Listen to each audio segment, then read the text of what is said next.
তো এখন আপনাদেরকে দেখাবো যে এই মাছের এই ফ্রাইগুলো আমি কোথায় বড় করব।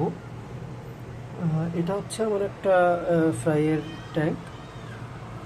এটা হচ্ছে এখানে আমার মোটামুটি 10 দিন, 1 দিন থেকে 10 দিন ধরে সব ফ্রাইগুলো রাখা হয়। তো এই ফ্রাইগুলোকে এখন এই ট্যাঙ্কে আমি ছাড়ব।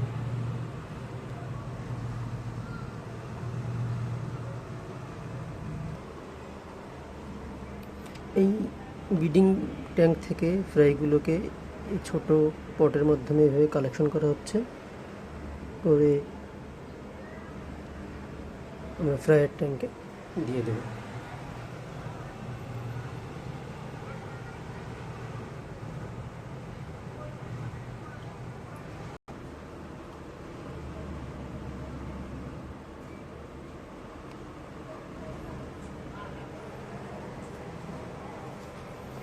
দেখতে পাচ্ছেন এখানে কিছু ফ্রাই, এই ফ্রাইগুলোকে এখন এই যে ব্রিডিং ট্যাঙ্ক, ফ্রাইয়ের ট্যাঙ্ক, এখানে ছেড়ে দেব।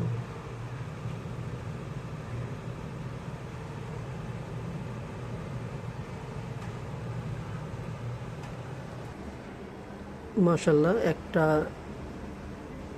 প্লাটি থেকেই মোটামুটি 40 থেকে 50টা ফ্রাই পাওয়া গেছে।